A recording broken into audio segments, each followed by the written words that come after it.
le monde des matériaux composites était un monde high-tech et les fibres naturelles étaient considérées comme quelque chose du passé. C'est tout à fait faux. La nature même crée une structure qui est similaire aux meilleures fibres, par exemple aux fibres de carbone. Au départ, on est parti combattre les fibres de verre et les fibres de carbone sur leur terrain. Mais on ne connaissait pas encore bien la fibre de lin et son comportement intrinsèque. Le lin est une fibre qui est différente des autres fibres, qui a ses propres propriétés et qui doit trouver les marchés dans lesquels justement ces propriétés apportent une valeur ajoutée. Finalement, ça nous ouvre l'esprit. Pour produire 1 kilo de fibres de lin, il faut 5 fois moins d'énergie que pour produire 1 kilo de fibres de verre. Et en plus, en comparaison avec les fibres de carbone, c'est une différence d'un facteur 20. Donc, on a un avantage écologique très important, mais il y a encore une différence qui est importante, c'est que les fibres de lin sont plus ou moins 2 fois plus légers que les fibres de verre. Ce qui est important pour les industriels de l'automobile, c'est d'avoir des pièces constantes. C'est vrai que les fibres naturelles, tout le monde pense que d'une saison à l'autre, ça a une grosse variabilité. Tout le jeu est de faire des mélanges pour conserver une résistance moyenne de fibres. Il ne faut jamais essayer de chercher la meilleure fibre au meilleur moment, puisque ça marche une fois. Ce qu'il faut, c'est vraiment être régulé. Et donc, on moyenne toutes les résistances mécaniques en faisant des mélanges de différentes parcelles, différentes années. Ce que nous essayons de faire dans notre labo et dans d'autres labos en Europe, c'est de mettre ensemble et de mettre en contact le monde du matériau composite et le monde des fibres de lin pour qu'ils se comprennent mieux et pour que le monde des fibres de lin développe des structures, des tissus, des préformes qui sont adaptés aux exigences du monde des composites.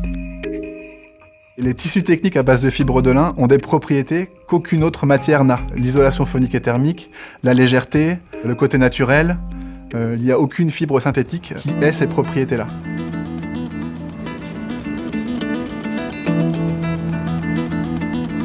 Notre métier, c'est de mélanger les fibres, de les affiner, de faire un voile et ensuite de consolider ce voile-là mécaniquement. Il n'y a pas du tout d'eau qui rentre en jeu, il n'y a pas de chimie, il n'y a pas de thermique, c'est uniquement les transferts de fibres pour donner une cohésion, simplement. Il y a effectivement l'industrie automobile qui en prend beaucoup aujourd'hui.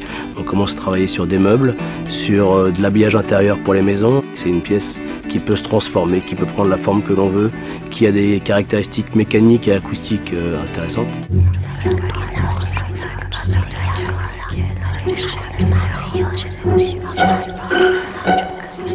La problématique du poids de matière embarquée dans un véhicule est devenue la première des préoccupations des constructeurs et donc des équipementiers. Rapidement, nous avons identifié le lin comme une fibre potentielle. Ce que nous amenons, nous, c'est l'industrialisation de ce matériau vers des process qui permettent de le diffuser beaucoup plus largement et d'utiliser pleinement ses caractéristiques mécaniques. L'évolution de ces matériaux va être assez exceptionnelle. Nous sommes en train déjà de réfléchir à l'utilisation de fibres naturelles dans des fonctions vraiment de composite et de résistance mécanique en remplacement des tôles de structure.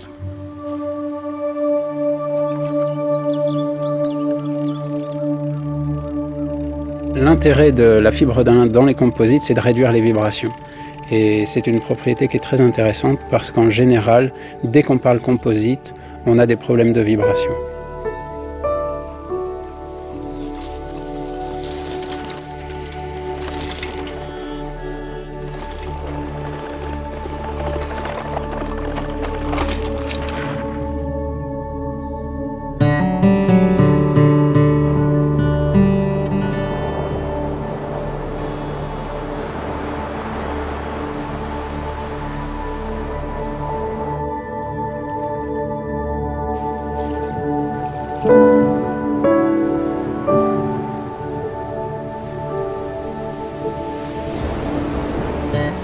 On essaye de développer des fils de lin, des textiles de lin spécifiquement pour des applications composites. Et ici, par exemple, il y a un tissu où on voit que on a presque toutes les fibres dans une direction. On a ici une préforme qui donne des fils, comme on dit, unidirectionnels. On peut réaliser des structures comme celle-ci, où on voit qu'on a déjà en fait mélangé un polymère avec un ruban de fibres de lin unidirectionnelles. Ça n'existait pas il y a quelques années. On peut aussi couper les fibres et puis les mélanger. On réalise une cadence de production de quelques dizaines de secondes par produit. Donc ça, c'est quelque chose qui est vraiment en train de se développer.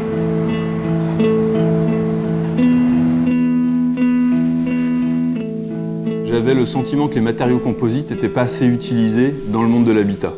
On utilise un matériau noble qui est vraiment dans l'inconscient collectif comme une belle matière et on la sublime avec notre process en utilisant toutes ses caractéristiques.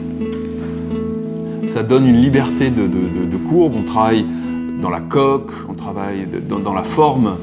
Donc on est dans une matière organique, une matière végétale, mais on n'est pas contraint dans le style.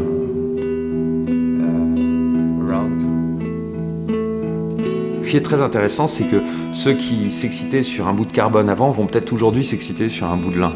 Je trouve que c'est un matériau intelligent par rapport aux besoins actuels. On a un besoin de progression, d'évolution, de production, mais en même temps un bon sens dans tout ce qu'on doit faire aujourd'hui. Cette table est produite dans un rayon d'à peu près 300 km, entre 250 et 300 km, ce qui est rarissime aujourd'hui pour un objet, quoi.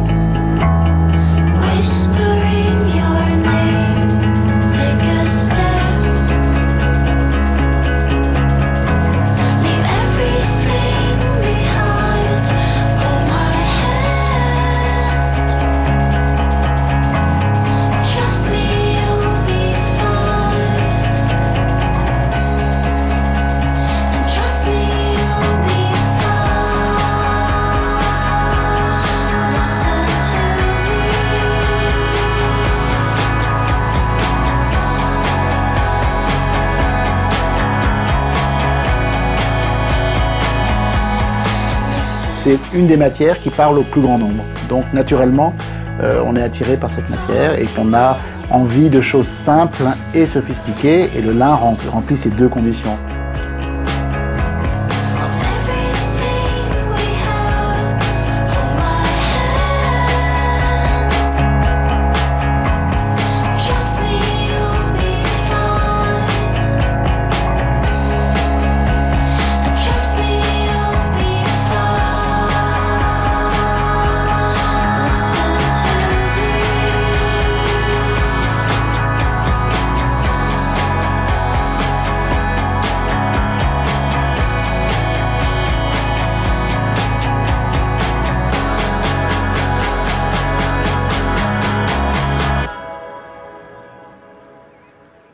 Il y a vraiment non seulement une volonté, mais aussi un savoir-faire dans la filière lin qui fait que, dans un délai très court, plusieurs industries, plusieurs partenaires ont développé de nouveaux types de fils, de nouveaux types de textiles. Aujourd'hui, c'est assez facile d'utiliser la fibre de lin parce qu'on dispose en Europe d'une filière de transformation depuis la culture dans les champs jusqu'à la fabrication de tissus et l'ennoblissement des tissus. C'est rassurant de se dire que l'ensemble de la filière se mobilise et que demain, plusieurs acteurs seront capables de répondre à une demande plus grande.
Merci.